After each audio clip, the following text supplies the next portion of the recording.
Just gonna go ahead for posterity and document everything that he's been going through with these Fabtech shocks, coilover shocks. He's literally had to go through and sand every one of the, I guess they're called, what were they, tines or? No, threads. Threads. In the, it is screwing better now, but he did have to actually go through, and you can kind of see, I don't know if you can see it on video or not. Here, stop for a second, see. I might have to get a flashlight, but I don't know if you can see all the little bit of pitting right there. I'm sure they can see it. And the threads, oh, that's a bad spot in there. Mm-hmm. But the threads they had basically chrome dipped all of this. So it's not stainless like it's supposed to be, but it's all chrome dipped. And then everywhere that the threads are, it's pitted into all of the chrome dip, and that's what was making the ring stick. But basically, it's still sticking when we go through, so he's going through and having to sand every single one. I mean, regardless, even getting them working again, I'm going ahead and facing the fact that this is going to have to be painted. Something to stop that rust in its spot. Yeah. You know, if you're ever going to use them as adjustables. Yeah, or it's going to be basically, once we get them on the truck and they get set, they'll never be able to be adjusted again. They'll be stuck again, and that'll be the end of it. You see how bad I beat this ring up? And it's just because it's aluminum. You know, you put something steel against it and you beat on it to get it to turn, it starts denting and dinging the aluminum. And it just can't handle that. So right now she's going to spin, but I guarantee you tomorrow or the next day, by the time rust gets a chance to set back in on them, you know, in these threads, it'll be stuck again. Yeah, and the sad part about it is it can get, you know, once it's in them threads, the first time you wash the truck, or anything splashes on it, or dew gets on it, gets cold, gets wet, gets cold, gets hot, it's going to sweat. And every one of those are going to literally rust. And the sad part about it is, I think they're a great shock, other than the fact that they don't, I mean, if you go to the website, they tell you that's stainless. It's like 304, 309, 308, but it's not. It's literally, you can see it, you can feel it.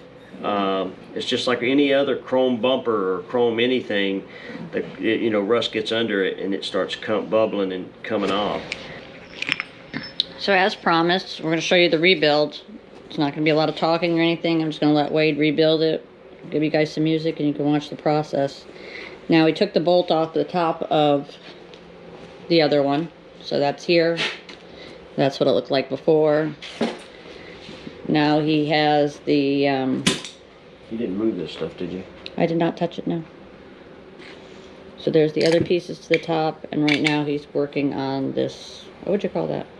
This is the I guess the foot of it. This is the base.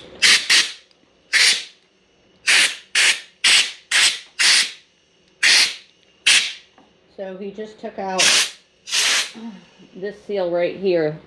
As you can see how dry rotted it was. There's just no other word for it. So it definitely needed to be done. And as I said, we have the 2 replacement kits here. So I'm going to clean them off the space on this table, and we're going to go ahead and let him have some space to work and get all these seals replaced. So he's doing this one, and then we'll go ahead and get the other one done. Is this one here is the replacement for this one. This fat one in here. Oh, it is? There's no real way to get that out of there, and it's not the same seal. So, I don't know, I'm going to have to get my headlamp on here in a minute, investigate it. Okay. And, well, you know what, maybe I'll put the camera down and we'll go back, let you do the first one. And then when you go back, you'll know exactly what you have to do for the second one. That sounds like a better idea. Sounds good. Okay, we're back. So, Wade has started on the second one. Didn't tell me, so we're a little bit behind, but he went ahead and took out the clip ring that goes where, baby? Yeah, so I'm going to call this the foot valve, or the foot part of it, where the bottom of the shock, the 3 screws go in on the 4.0. And when you pull that down, of course, on the shock, and you take it apart, and this bottom piece slides off of the post there, you got a clip ring. Once you pull that clip ring, a lot of people don't know how to get that seal out.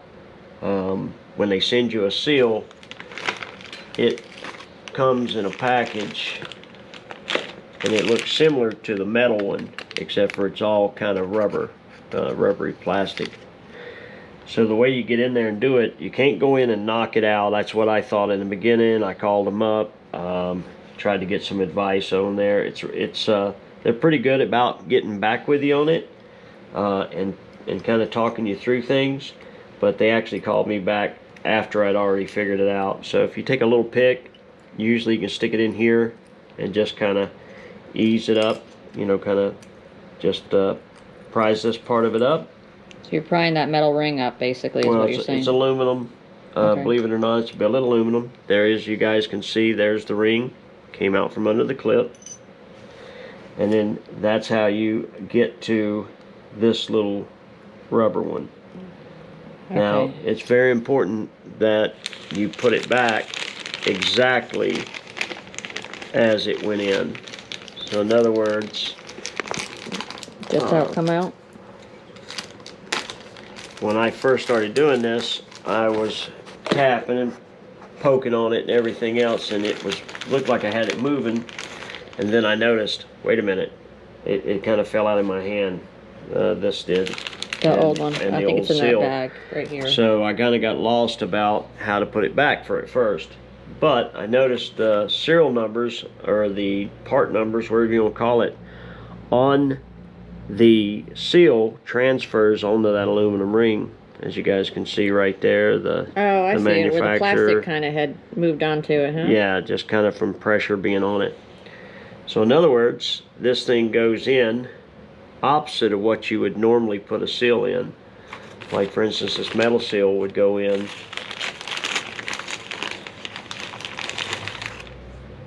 just like you see it upside down into it. So these are facing out to push the mud and dirt away. This one's opposite. So when this one goes in, of course this is upside down. So when this goes in here, this is the inner part, and what that does is when there's pressure on this, on inside the oil pressure in the tube, it's going to flare this out even more and make it seal even more around the piston, or the I'm sorry, not the piston, but the chrome plunger. That's not a plunger, but tube. I'm having a hard time. Like I said, many hours, guys, doing this build is just, I'm super tired every day. I work about 16-18 hours on this build. I'm also in the middle of building a plasma cutting table and other little things. So I'm going to pop this guy out so you guys can see it. You can see how that came out. You can see how it came out. And you can see that's on the inner. This is very wore down. I don't know if you guys can see it on camera, but you can see that ring is very important to replace because there's nothing left of these. Yeah, these are all very worn down. I'm sure these are original to whoever bought these. Oh yeah, they're definitely originals. And then you can see all the gunk. You want to get in there with all that gunk and clean it good. You're going to have, if yours is as bad as mine, you're going to have a lot of chunky plastic. Some of it's still sticking to the little washer that goes over it, that the clip ring holds in, and inside of it you're going to have partial pieces of it stuck to the brake cleaner would have been handy right now.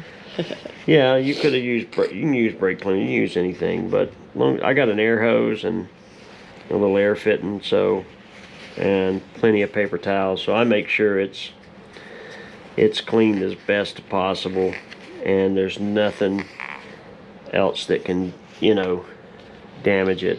And there was a little rubber ring you'd got. Yeah, oh, is that the one you're getting at right now? So that's the next thing. Now, what I did is I pulled that one out from the back the last time, But now that I know how to go in there and take this thing apart, this one usually breaks because it's oh, dry rotted? Yep. So as soon as you start putting pressure on that little O-ring, there it is. That's pretty, it's really, really, really dry rotted, just fragile. You can feel it, like I just kind of rolled it and started breaking it in two pieces, not intentionally. So it reminds me of the same kind of material that's in a damn, you know, a lot of our spear guns when we were on the water. You know how your spear guns being out in the... Yeah, so there's the other one. You can feel how really solid that one is. Well, I'm sorry, now I'm putting fingerprints on. It's alright, I'll clean it.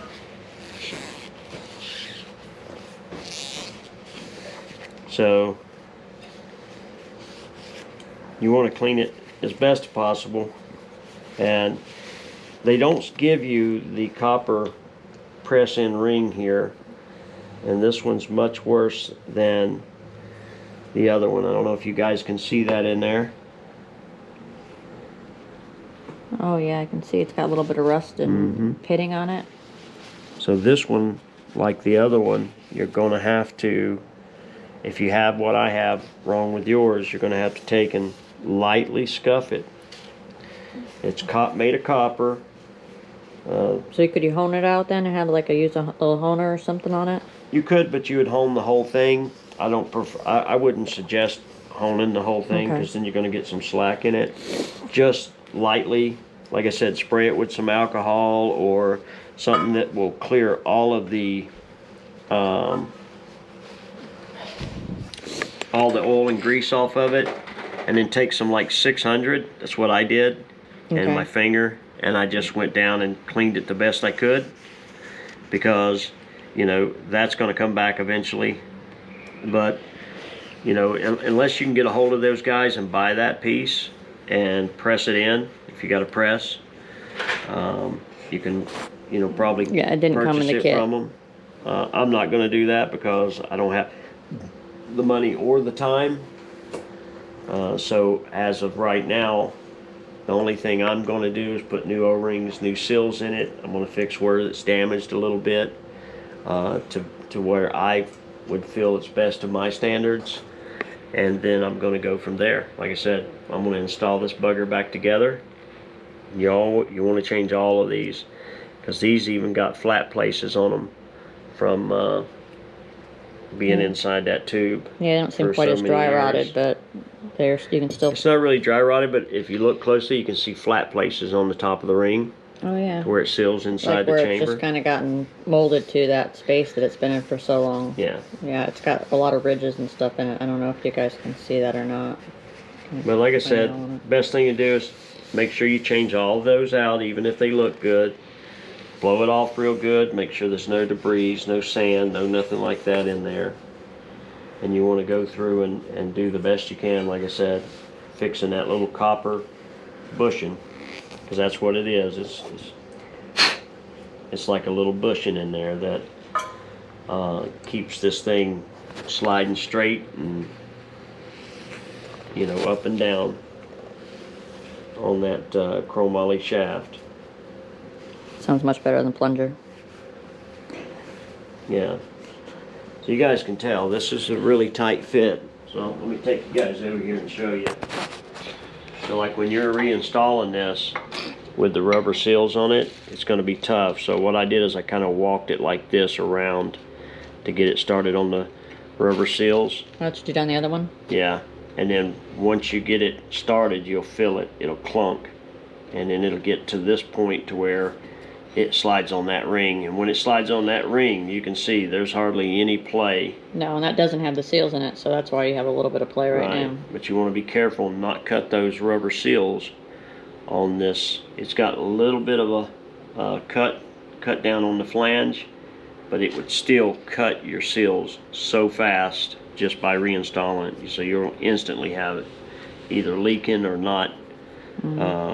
Your shock not working right. So just keep all that in mind, guys, and we'll get back when I get all this assembled and I'm fixing to start replacing this seal right here. Yeah, I'm going to show them how you do the whole assembly from start to finish on this one. You guys see that the seal here, this is going to be a hard seal to get out, and You can see how dry rotted and brittle it is. So the plastic just comes right out of it.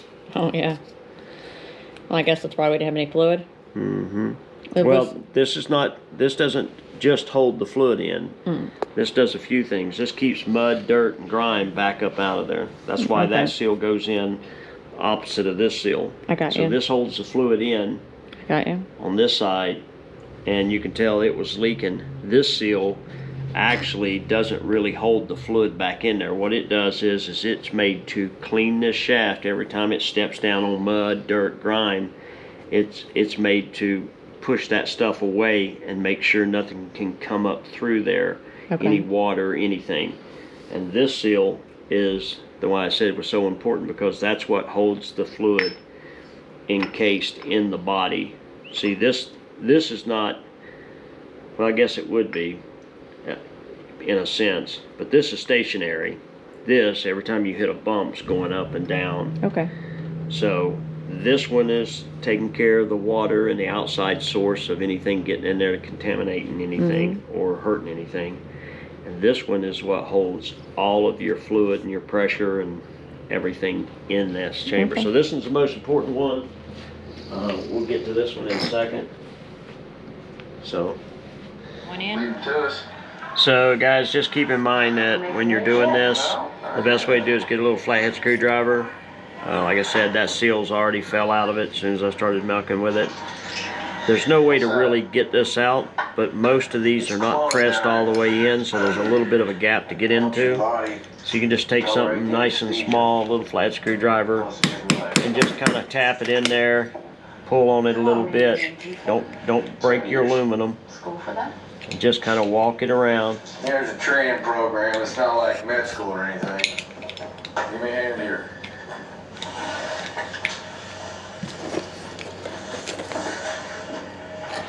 You get a lot of pregnancy calls? All the time.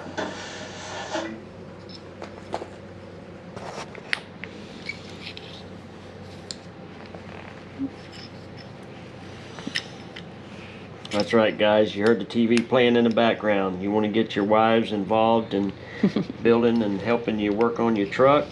All you got to do is put a TV in the shop. Stick some Justified on and she'll hang out all day with you. So anyway, as you guys can see, I was able to manipulate that thing out of there nice and easy. You want to just take a rag, wipe it, clean it good like we talked about earlier. And once you get it out of there and wipe down, pretty much self-explanatory there. Take you a piece of wood, get your other one out. My wife had it showing you guys earlier. I stole it. Here it is. I did it. Get your other one out like that. Remember, you're going to want to put it in upside down because you don't think you're going to leave this exposed, but the way they have it going in is just the way I'm showing you now. So they do have it exposed? Yep, it's exposed. The reason why is because that's got to, when this slides down, it wants to kick everything out, mud, dirt, grime, you name it, so it can't get in there. Okay. These are kind of cheapo, in my opinion, seals,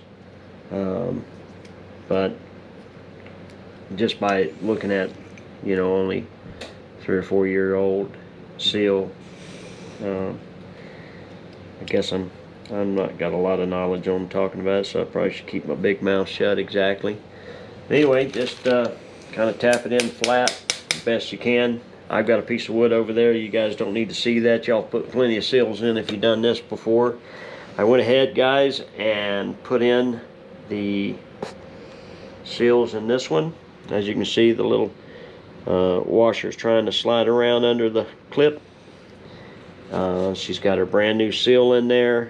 I use dielectric grease to lube everything? To lube everything with, so I'm not making a mess, because I'm actually going to be, when I get done with these, I'm not installing them back into their sleeves yet, because I got a lot of work to do to them, so I'm just going to wrap them in plastic and put them away for now. So just getting the rebuild process done. They don't need to see this part. They know how to put a seal in, I promise you. Promise they know how to put a seal in? Alright. I'm just saying. So the only big difference that I did, guys, Did they make it? is Survive, I mean? I put the right size socket that fits around that seal, and I use it to bang in that seal? I put that seal in all the way flush in there, unlike what it was from the factory. As you guys can see, you can't drive a screwdriver in there no more. So the next guy goes in there to rebuild that, he might have a little more hard time. I think the guys that put these in, they're probably putting them in with a rubber or plastic mallets. Probably doing it fast and a bunch of them. Yeah. So I'm actually pressing them in using a socket at the very end. I use a chunk of wood at first, so I don't mess it up. Once I get it flush with the metal or close to flush, I put my big socket on there. I used a 1 5/16. That's what matched up with the outer rounds of it. You won't hurt the aluminum. You can knock it in flush. Now that seal's done. And as a practice, I've learned to just go ahead while you got it in your hand. Grease it. Put a little lube on it and go ahead and put it on the go ahead and mount that sucker on the back on its shaft. That way it's out of the way and not, you know, falling off. So those are all ready to go back on the shaft then, huh? And then these are pretty much done, right? Well, this portion of it, I mean. Well, yeah, the bottom parts are all pretty much done. Again, guys, I cannot express how much it is to put it on kind of sideways.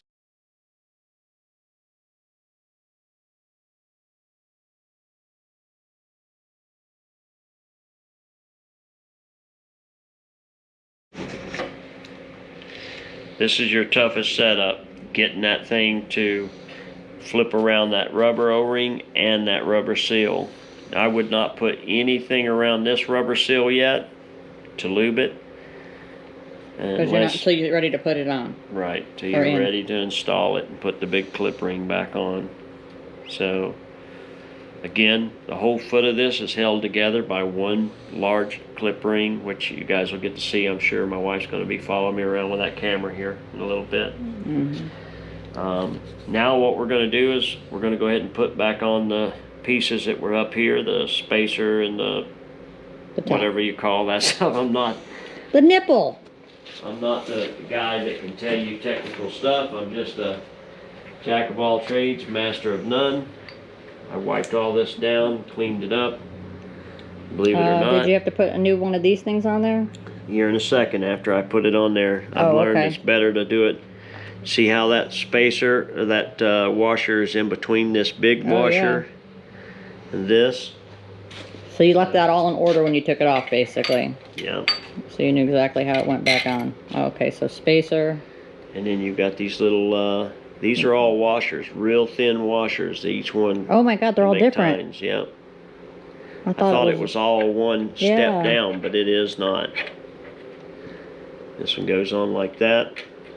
This one goes back like that. Okay. And what I did is I cleaned made sure there's no oil or lube on these threads. And even though it's a locking nut, I went ahead and added a little Loctite to it because I don't plan on ever going back in here and trying to service this.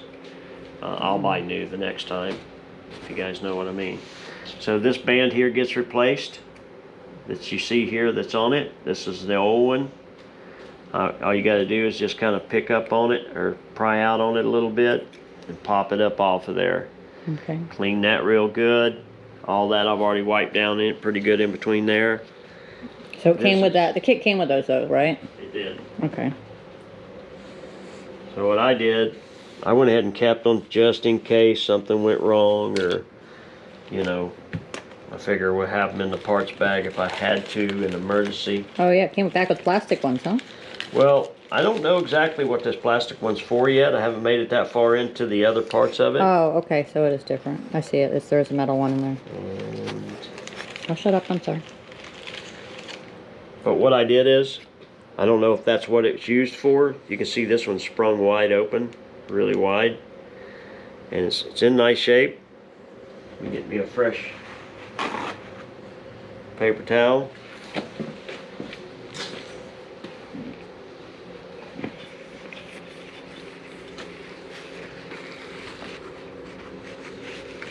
You want to make sure there's no contamination. My wife did drop this one the other day playing with it, and yeah, I skinned that one. I thought I would try to take the nut off with the impact driver and didn't really think about how it would spin the whole damn thing onto my hand flying across the room. If it wasn't horrible, it would have been comical.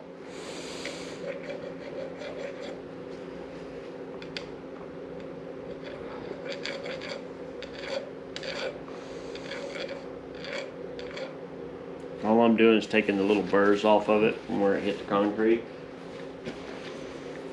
Thankfully, I didn't bend it or break it seriously. Again, guys, make sure you wipe down a Canine Express sack well enough. There's no real way to put this top or bottom or any of that, but this goes together like this. How do you tighten it? You can't tighten it.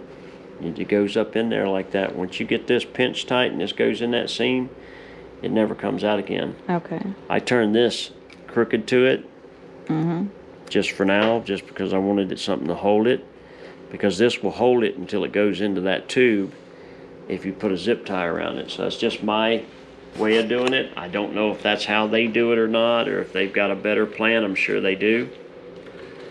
After all, they invented these shocks. Hold still, please. All you had to do is just hold still, please. Thank you, darling. Just still, hold still, please. Don't keep moving your hand away or trying to push with me.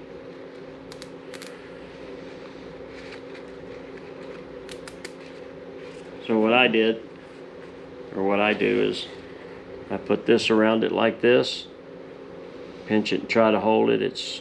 It's a handful. You're probably not going to get it on the first try. I know I didn't.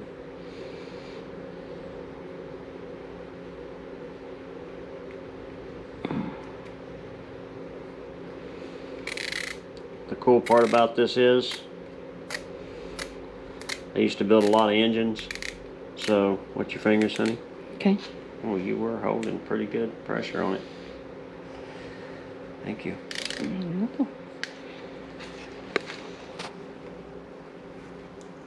So do you build a lot of engines? Yeah, so the good news is, guys, rather this plastic thing was just in the bag to protect it while shipped, I don't know. But what I'm going to use it for is, now that I've got these zip ties on, when I go to push this up in the cylinder, of course this plastic ring is not going to fit, but it's going to let me launch this up in the cylinder while holding it as tight as it can. So it'll stay in spot. That cylinder ring is going to, yeah, until it hits in that ring, and then once it's in that ring, it can't come out of its sleeve. So with this being on there, it kind of works for your benefit. I don't know if that makes any sense. No, it does. So I do pull these one more time just to double check, make sure there's nothing in these piston holes that contaminate anything. Or yeah, we still have to get the new fluid for them, and it's actually really expensive. They recommend, I've been trying to find out what to use in shocks, and all I keep finding is shock hydraulic fluid, which has to be something. I'm just curious, you know. It's $30 a quart. My wife, yeah, it's like $30 a quart. I am not happy. But I'm assuming that it's some type of hydraulic fluid or gear oil or something along those lines, and it's not just shock stuff. And I'm sure they repackage it as shock hydraulic fluid. But worst case, at the end of the day, we've got so much time and money invested in these that if that's all I can figure out, guys, I will get it. When my wife quits talking there, I'd like to say this is not something that we're saying this is how it's built. We're showing you our technique, the way we figured out how to put these back together, because there's nothing online about them. No. So we're just trying to help the next guy go in there and be able to help get his identified, to maybe help him get his done a little quicker, instead of like me playing with it for 3-4 hours at a time, trying to figure out what seal went where and why, Yeah. and investigate it. So this is just a helper Again, this, disclaimer is that we are shade tree mechanics here. We're doing it the way we feel it should be done. Is not to say, for instance, again, somebody else out there like us that can't spend thousands of dollars to have these rebuilt, but it needs to be done, and they don't want to lose something they put a ton of money into. Again, guys, don't care what anybody says. A little bit of Loctite's never hurt anything. So once these are in that shock, there's a real good chance you're never going to have it back apart again. And if you buy these shocks used and you decide, like I did, I'll rebuild them, the chances are you're probably never going to rebuild them again. I know I probably won't. And if I do, I'll know more about it. Yeah. And I did going into it, because this has been, not very scary, but it's been that's an inch and